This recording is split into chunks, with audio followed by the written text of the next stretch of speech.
शादी को चंद माह गुजर गए थे। अब हिना अरबी सीख चुकी थी और ख़ानदान में आहिस्ता आहिस्ता अपनी पहचान बनाने लगी थी।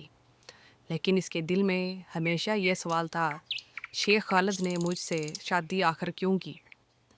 एक रात जब खालिद सफ़र पर जाने वाला था, इसने हिना को एक बंद लिफाफा दिया। ये मेरे लौटने तक ना खोलना, वक्त आने पर सब सच जान जा लोगी। मगर हिना की बेचैनी हद से बढ़ गई। वो लिफाफा खोल बैठी।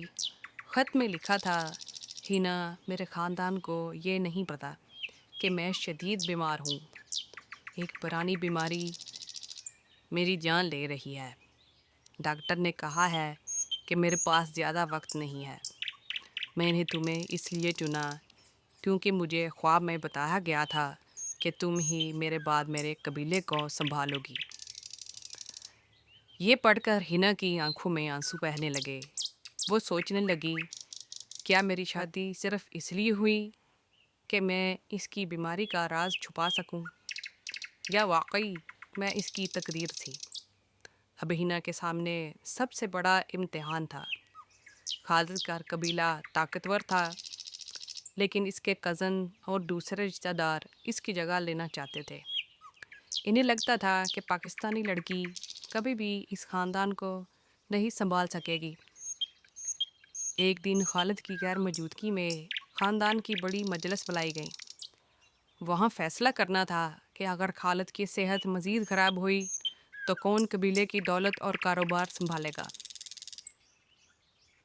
सब ने हिना को नज़रअंदाज करके खालिद के कज़न नासिर का नाम लिया। ये लम्हा हिना के लिए मुश्किल था। इसने हिम्मत करके कहा, ये फ़ैसला अभी मत करो। जब तक मेरे शोहर ज़िंदा हैं, इनका हक़ है कि वो वारिस खुद चुने। मैं इनकी इमानत हूँ और इनकी बात के बगैर कुछ कबूल नहीं करूँगी। ये सुनकर सब खामोश हो गए, मगर नासिर के चेहरे पर गुस्सा साफ झलक रहा था। रात को जब खालिद लौटा तो हिना ने रोते हुए ख़त का जिक्र किया। तुमने मुझसे ये बात छुपाई क्यों? मैं तुम्हारे साथ हर हाल में रहती, चाहे खुशी हो या बीमारी। खालिद ने कमज़ोर मुस्कुराहट के साथ कहा, मैं तुम्हें बोझ नहीं देना चाहता था, मगर अब तुम मेरे राज की मुहाफ़िज़ हो। इस लम्हे खालिद ने अपनी जेब से एक छोटी सी चाबी निकाली और हिना के हाथ पर रख दी। ये ख़जाने के कमरे की चाबी है। ये ख़जाने के कमरे की चाबी है। सिर्फ तुम जानती होगी, किसी और को नहीं पता। अगर मेरे साथ कुछ हुआ तो ये सब तुम्हारा है। अगले दिन अचानक कबीले में एक बड़ा तनाज़ा खड़ा हुआ। नासिर ने सबको उकसाया कि हिना गैर मुल्की है, इसे कुछ नहीं मिलना चाहिए।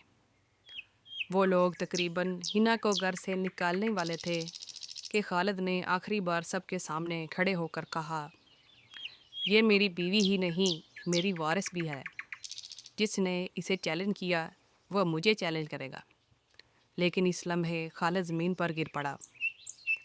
सब लोग घबरा गए।